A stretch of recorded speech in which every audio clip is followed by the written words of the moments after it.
টঙ্গী ময়দানে আনুষ্ঠানিকভাবে ইজতেমা করার অনুমতি পেয়েছেন মাওলানা সাদের অনুসারীরা। রোববার তাদের কাছে মাঠ হস্তান্তর করে গাজীপুর জেলা প্রশাসন। এরপরই ময়দানে ইজতেমার প্রস্তুতির কাজ শুরু করেন সাদ অনুসারীরা।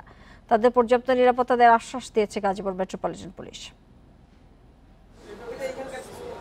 14 ফেব্রুয়ারি শুরু হচ্ছে বিশ্ব ইজতেমার তৃতীয় পর্ব। আয়োজনে মাওলানা সাদের অনুসারীরা।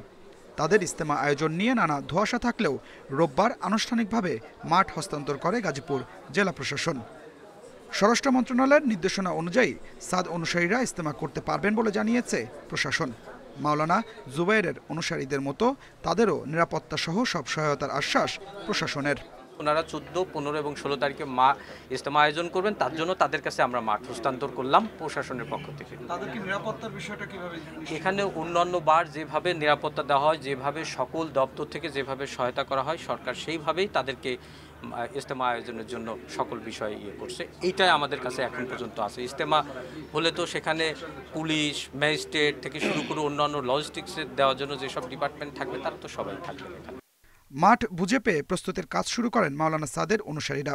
এবার ইজতেমা করলে আগামী বছর করতে পারবেন না, স্বরাষ্ট্র মন্ত্রণালয়ের এমন শর্ত নিয়ে এখনই ভাবছেন না তারা। বলছেন সুষ্ঠুভাবে ইজতেমা সম্পন্ন করাই তাদের অগ্রাধিকার। আমরা তো আশা করব যে আমরা এখানে ইজতেমা করব, 60-70 বছর হলে আমরা এখানে ইজতেমা করে আসতেছি, এখানে ইজতেমা করবো এর তো আশা রাখি আমরা। আমাদের বড়দের এবং সরকারের মধ্যে আলোচনা হয়েছে, চিঠি হয়েছে, সেটার আলোকে আমরা এই 14-15 তারিখে আমরা এই ময়দানটা নিলাম এবং এই জিনিস এই অবস্থায় আমরা 18 তারিখে প্রশাসনের কাছে বুঝে দেব।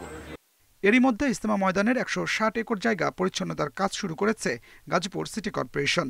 মুসল্লিদের জন্য সার্বক্ষণিক পানি ও বিদ্যুৎ সরবরাহ থাকবে।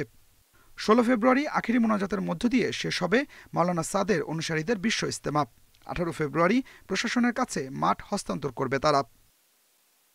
Adilur Rahman, independent news, Tongi, Gazipur.